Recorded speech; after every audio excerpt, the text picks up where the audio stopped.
So we're starting day 2 in Handrail Gorge, which is right behind me here, as you can tell. That water looks super refreshing, but we're going to wait for it because we're going to head up to the spa pool, but I'll get on to that in a minute. It took us about an hour's unsurfaced road drive, which was pretty hectic, pretty bumpy, but hopefully it'll be worth it once we get up to the top and check out the spa pool. So we are going to have to climb up this sort of waterfall up here to get over the top and into the spa pool.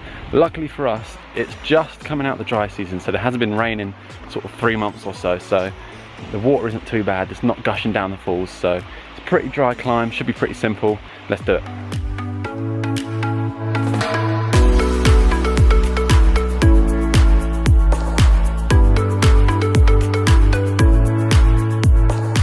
That was pretty easy, about 100 meters walk just over some pretty simple rocks. Nothing too exciting, no Indiana Jones adventures, but we're at the spa pool now. Gonna jump in because I need a swim, but I think, I don't know if I can see it on here, that little cave there, I think has water in it, and I think we can go swimming in there. So I think we're gonna swim over there. I'm gonna get my GoPro out, so let's go.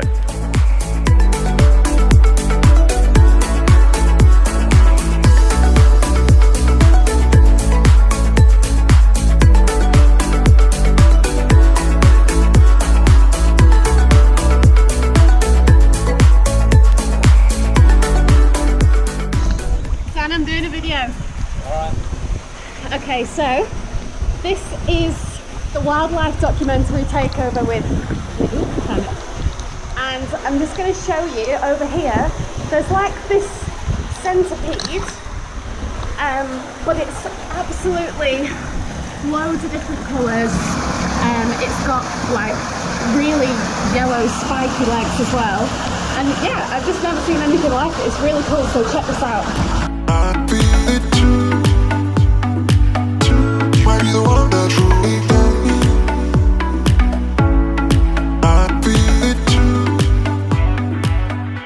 We definitely overstayed our welcome at the spa pool.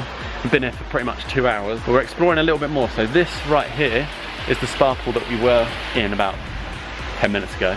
So we're climbing up the rocks now. We're going to go over that way because there's a few more pools, and apparently there's some sort of love heart rock picture or something that Hannah and Eden have seen on Instagram, so we're going to see if we can find that. So climbing over all these rocks is good, but it's pretty hot as it's boiling outside. The rocks heat up.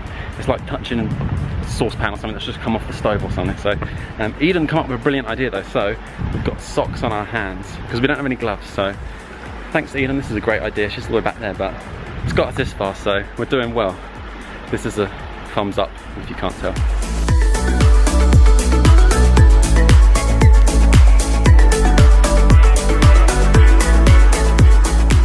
No luck with the love heart, didn't quite manage to find it. I think it might be somewhere else because it doesn't really look like it would be anywhere around here. So the investigation continues.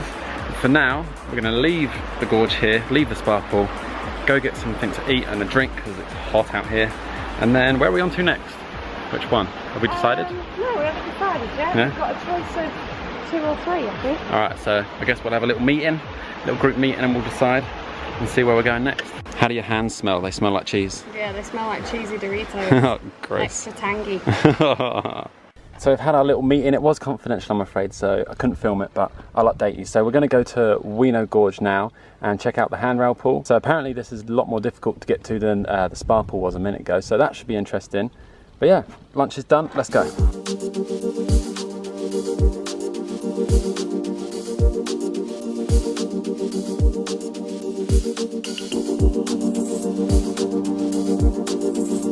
Nearly 2 hours later and we're finally here. We're finally at Weano Gorge. I think one thing we've learned from yesterday, and definitely from that drive just now, is that this place is absolutely massive. I don't know the sort of square area of how much it is, but I wouldn't be surprised if it's like the size of a county at home or something, because it's just ridiculous how huge it is. And it definitely doesn't help that we don't have a four-wheel drive. A lot of the roads are dirt, like literally what I'm here standing on like this. So taking a two-wheel drive camper van over that obviously is pretty slow going, whereas four-wheel drive zoom past like it's a normal road, so that adds a lot of time on. But we're here, so we're going to go and explore the gorge now. We just read that apparently it's pretty challenging, but I'm definitely up for it, looking forward to it. I've been wanting to try and find a gorge here that's quite sort of thin and you have to kind of climb through it and squeeze through sort of thing, so hopefully this will be the one.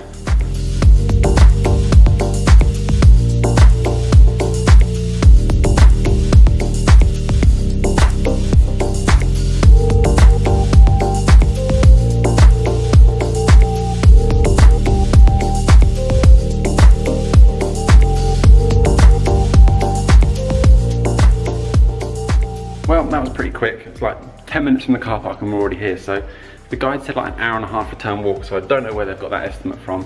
Maybe if you had no legs, for instance, it might take that long, but we're here already. And I'm in the gorge. The lighting's kind of funny right now, but this bit is the bit that's normally full of water. As you can see, it's like the canyon bit that leads out to the pool.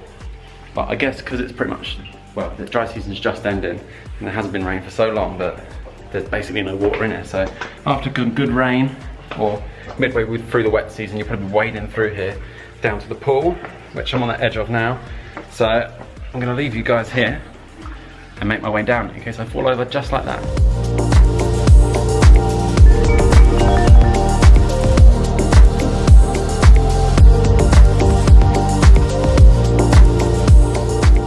So we're in the Handrail Pool, and the good thing is that there's literally nobody else here apart from these two who are enjoying the water. How's the water? Cold, freezing, but nice. All right, I'm coming in. So their tip, I think, was to slide in, so I'm gonna give that a go.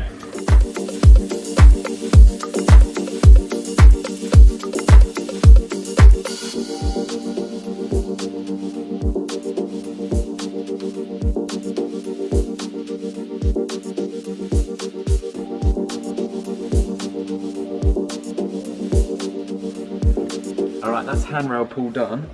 We've got just about enough time to fit in one more gorge and one more pool. So it's Hancock Gorge and Kermit's pool. Now it's called Kermit's because it's green, so I guess it's after Kermit the Frog. We're gonna have to run back up, jump in the van, and head over to the next one. So we're starting the descent into Hancock Gorge now to get to Kermit's pool. There's a class 5 rated walk, and I was about to say that it doesn't seem too bad, but we've just come across these steps, and although they're fine now, coming back up is gonna be horrible.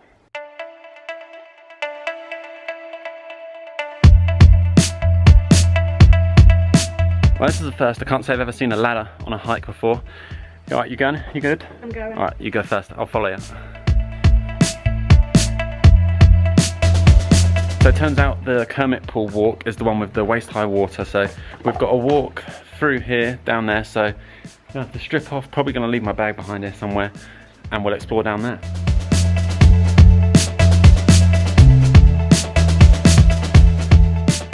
We're gonna head down the side face here, hopefully get as far as we can.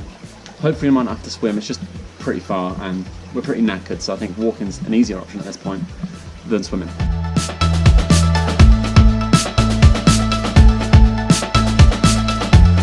The next part of the adventure, so we've had waist-high water and would have had chest-high water, but we didn't go through there.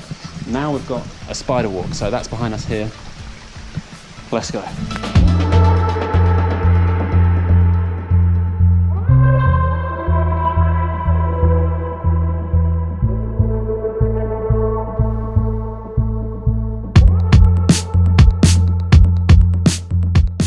As you can probably tell by how dark it is now, the sunset is upon us.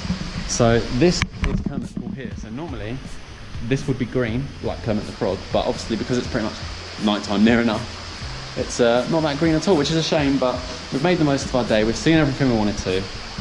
We've just got to make it all the way back to our bags and back to the van before it gets completely dark, because I don't want to be doing that spider walk in pitch black.